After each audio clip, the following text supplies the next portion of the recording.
जी पापड़ीवाल, तत्पश्चात अलका कोठाई तैयार है, शायद वो आ चुकी है। नमोस्तु गुरुवर।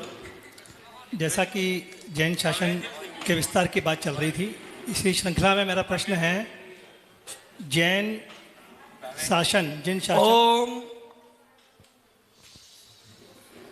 शासन भारत तक ही सीमित क्यों रहा? तो ओशो ने ही अपनी एक किताब में लिखा है कि जिन शासन का भारत में ही सीमित रहने के कारण है कि एक तो जैन मुनि जो है निर्ग्रंथ होते हैं, वो बाहर जा नहीं सकते हैं, जो ठंडे प्रदेश होते हैं वहाँ वो रह नहीं सकते हैं, पहला कारण। दूसरा उसने बताया कि क्योंकि वो वेजिटेरियन होते हैं, बाहर कंट्रीज में कई बार उनको इस तरह का पदार्थ नहीं मिलते हैं, दूसरा कारण उसने बताया।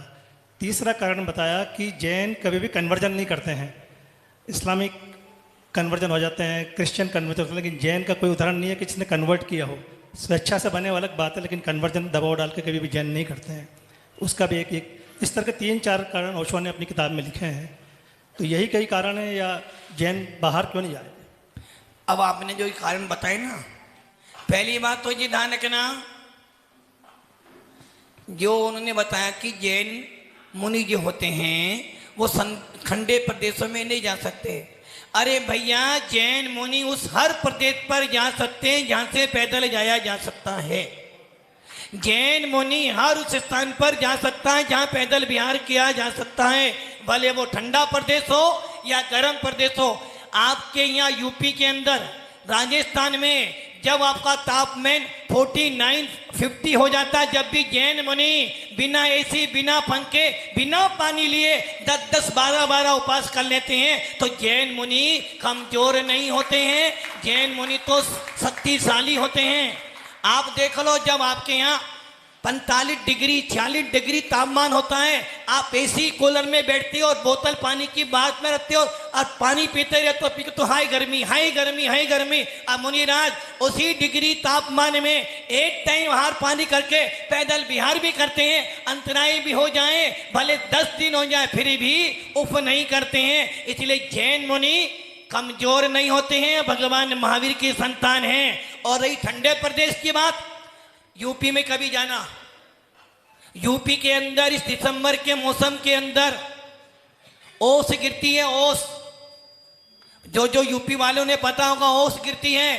और उस ओस के अंदर मुनिराज जब विहार करते हैं, पूरा का पूरा शरीर वाइट हो जाता है, हाथ पैर अकड़ जाते हैं। जिस सर्दी के अंदर आप रजाई भी ओढ़ते हो, कंबल भी ओढ़ते हो और हीटर भी जलाते हो और पास में दूध की बोतल भी रखते हो, उसके बाद कपड़े पहने हुए मुनिराज भयंकर सर्दी के अंदर भी निर्वस्त्र होकर शान से विहार करते हैं। इसलिए ये कहना कि ठंडे प्रदेश में नहीं जाते हैं, भगवान महावीर का शासन कायरों का।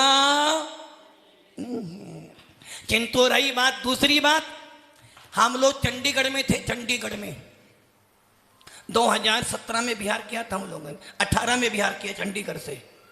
और जिस समय बिहार किया मौसम बहुत अच्छा था, शाम को बिहार करा और अचानक 2 घंटे बाद भयंकर बारिश हुई। और जब सवेरे बिहार करा 3 घंटे का बिहार, उस 3 घंटे के बिहार में पानी भी गिर रहा है, ओस भी गिर रहा है। जो साधु लोग और उस दिन चले हम लोग 15 से 16 किलोमीटर और पहुंचे 11 बजे, और उस समय 11 बजे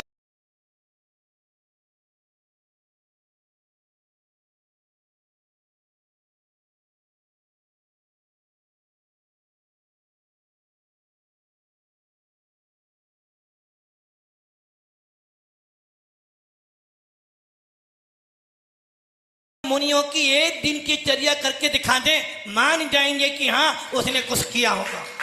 नंबर 2, आपने बोला कि ओशो कह रहा था कि जैन मुनि कभी किसी को कंडम नहीं करते, बदलते नहीं है। ये ध्यान रखना, जबरदस्ती करोगे तो धोखा देकर जाएगा, स्वेच्छा से आएगा तो भगवान बनकर जाएगा। हमारा शासन मजबूरी का नाम नहीं, मजबूती का नाम है। और हमारे शासन के अंदर स्वेच्छा से आओ, पैसों के बल पर, तलवार के बल पर, बंदूक के बल पर हमारा शासन महाराज नहीं बनाता है। और क्रिश्चियन जो होते हैं लालच देते हैं, लोभ देते हैं कि हम तुम्हारे बच्चों का विवाह करा देंगे, सर्विस दे देंगे, पढ़ाई दे देंगे। जैसे वो अंग्रेज आए थे ना, अंग्रेज क्या करा उन्होंने? जिस दिन मैंने 15 अगस्त को प्रवचन किया था, राष्ट्रीय नाम संदेश बोला था मैंने ये बात, अंग्रेजों ने बस एक दो ही काम किए और क्या करा, तुम्हारी आपस में लड़ाई करवा दी, लोभ दे दिया और हम ऐसे लोभी बन गए कि हमने अपनी भारत माता को बेच दिया उनके हाथ में। दूसरा काम किया, शासन करना है ना तो सबसे पहले क्या करना, इनकी कमजोरी पकड़ो। और हमारे भारतीय कैसे हैं, लोभी, लालची। उन्होंने तुम्हें चाय दी फ्री में, तुमने पी चाय फ्री में, भाई पी लो, फ्री में मिल रही है। और अब ऐसे आदि बन गए कि पैसे दे देकर चाय पीते हो। नंबर 3, सबसे बड़ा काम करा अंग्रेजों ने। यदि भारत को गुलाम बनाना है तो सबसे बड़ा काम है इनकी शिक्षा को अपने हाथ में ले लो। उन्होंने अपने कॉलेज खोलने शुरू कर दिए और हम बिक गए।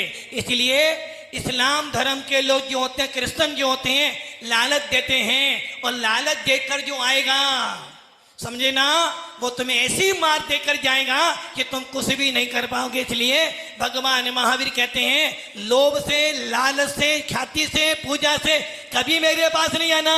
यदि तेरी इच्छा हो, यदि तेरी इच्छा हो दुखों से छूटने की, तेरी मजबूती हो, तो उसके बाद जिन शासन में आना। इसलिए आपको ध्यान हो, डॉक्टर भीमराव अम्बेडकर, उसने बोला था जैन मुनि से कि मैं 1 करोड़ जनसंख्या लेकर रहा हूं, मुझे जैन धर्म स्वीकार करना है। हम नहीं भैया, हमारे यहां हमारा धर्म भीड़ का नहीं है, हमारा धर्म तो स्वच्छता का है। इसलिए हर कोई व्यक्ति डायमंड नहीं ले सकता है। इसलिए जैन शासन जबरदस्ती नहीं करता, जबरदस्त है।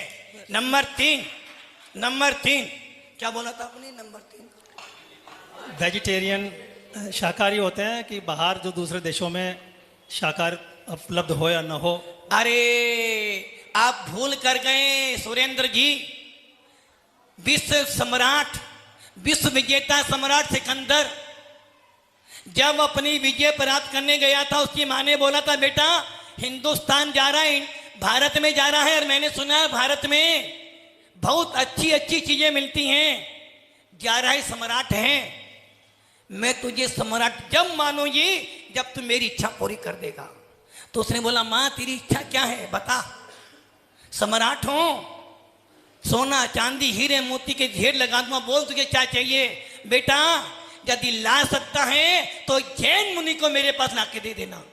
सिकंदर गया, विश्व सम्राट बना, विश्व विजेता बना, किंतु जब वो कल्याण मुनि के पास में गया तो कल्याण मुनि ने कह दिया, सिकंदर तेरी संपत्ति छोड़, यदि 3 लोग की संपत्ति भी आ जाए तो एक दिगंबर साधु को खरीद नहीं पाएगा। और सिकंदर ने अपना हेड उनके चरणों में रख दिया और उनका भक्त बन गया। हमारे जैन मुनि, ये तो अभी की बात है, हमारे जैन मुनि तो हर देश में गए, हर विदेश में गए हैं। और रही खाने पीने की बात, हमारा धर्म खाने पीने का नहीं है। हमारे मुनिराज जब संलेखना करते हैं, जब संथारा का विरोध हुआ, जब हमारे मुनियों ने उपवास तक कर लिए थे, जब संथारा का विरोध हुआ, जब हमारे मुनियों ने उपवास तक कर लिए थे। जब कभी आपत्ति आती है, जब कभी धर्म पर आपत्ति आती है, तो हमारे मुनिराज 1 2 3 नहीं 10 15 उपवास कर लेते हैं।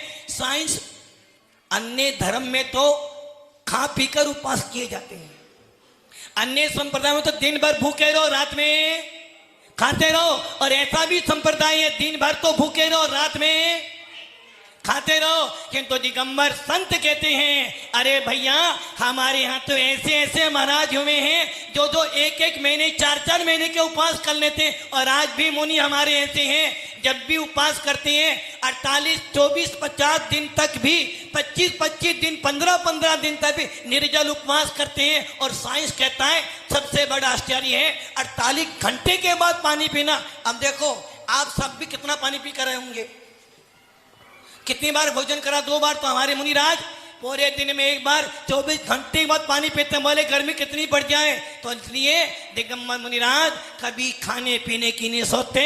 दिगंबर मुनिराज तो बच्चे सोते हैं, मेरे निमित्त से इंसान नहीं। उनके ऐसे विदेश में भी यदि आप रास्ता बना देना, जाने के लिए हमारा पूरा संघ तैयार है। और रही खाने पीने की बात, जब चंद्रगुप्त को स्वर्ग का देव आके 12 साल तक हार करा सकता है, दिगंबर साधु रोटी के पीछे नहीं भागता, रोटी उसके पीछे अपने आप भागती है। नमस्ते गुरु।